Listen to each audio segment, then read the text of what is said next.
Hey, whether you're a recruiter, a sourcer, or an HR professional, I hope you had a chance to check out one of our first 2 seasons of Recruiter Fuel.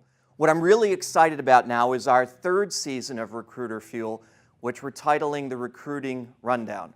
This is actually going to be the first episode, and it's a topic that I know is near and dear to everybody's heart, and it's the subject of recruiting and dealing with millennials. You're going to get a chance to hear from 3 recruiters, one who happens to be a millennial. You got to check this out now.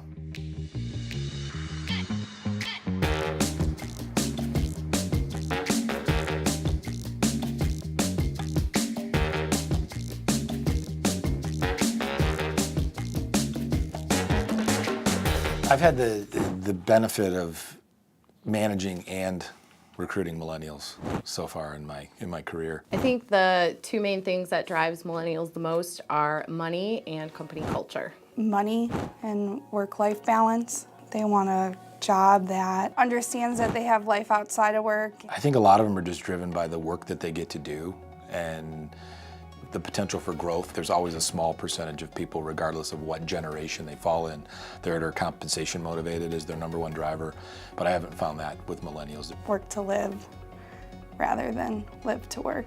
I think the easiest channel to get a hold of millennials would actually be texting or LinkedIn. I would say are the top 2, followed by email.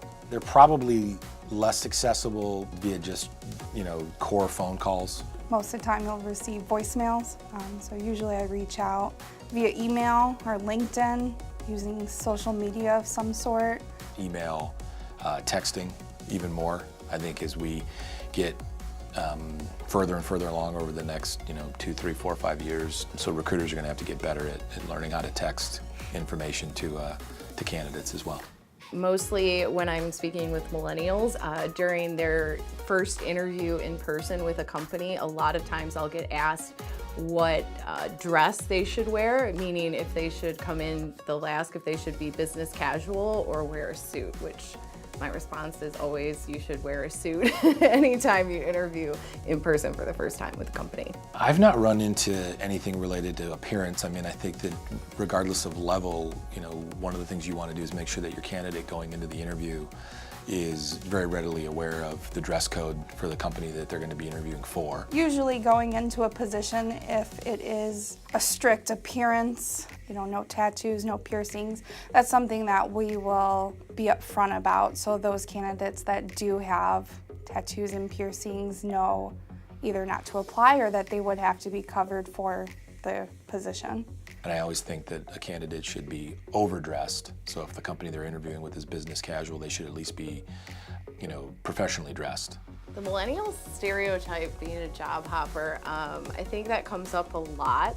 However, I would say I usually defend that because just any industry is not the same as it was when my parents were working, where you stay at the same company for 30 years. Millennials get a bad rap for being job hoppers, but I just think that we no longer are in a generation where you graduate, you get into a company and you work there for your whole career. I think you've got to be careful. If there's one thing I've learned in recruiting, you've got to be careful to immediately look at somebody's job history and classify them as a job hopper. People can have some really legitimate reasons why they left jobs, even if they were only there for a short period of time. As a recruiter, as long as you can improve on your skills every job you've been to and moved up the ladder, I would say being a job hopper or leaving a job every 2 years is okay, as long as you can speak to that you're growing and you've advanced your career at some point. To progress in your career, sometimes it's necessary to leave companies to gain that promotion somewhere else. Does their reasoning for leaving a role make sense? Can they talk you through and walk you through their employment history? If it looks like they were leaving solely because they were trying to get away from a certain, maybe a manager or a certain situation, and that pattern repeats itself, and then that may be more of the issue is them and not the company. But I think you have to be careful in general with anyone, including millennials, of saying, oh, they've moved around too much. Because there could be a very valid reason why they've made changes in their career.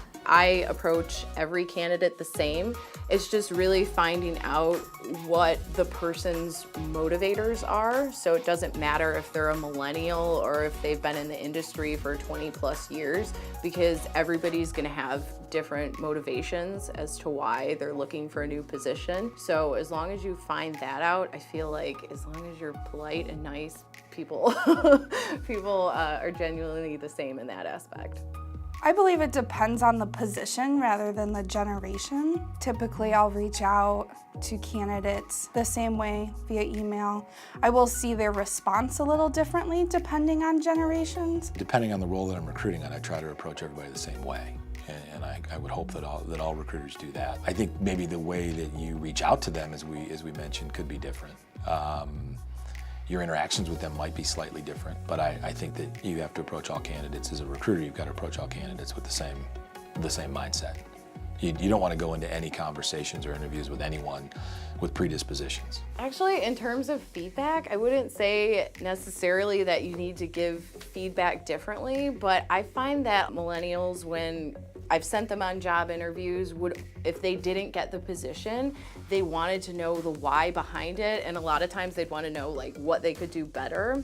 Whereas more tenured people and senior people in the industry for a long time, they would just say, okay, thank you.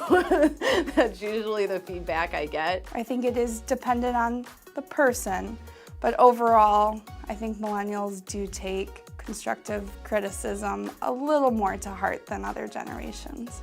When I was managing a team of recruiters that were 75% of the team were under the age of 26, they did not appreciate when we had our daily recruiting stand-up at the start of every day where we talked about projects. They did not appreciate me, what they felt was calling them out in front of their peers. I would have taken it more as me just asking questions about the work that they're doing and holding them accountable to the deliverables, but a few of them took it as being called out in front of their coworkers and their buddies, and actually a few of those even took it further and went to my boss and complained about my managerial style.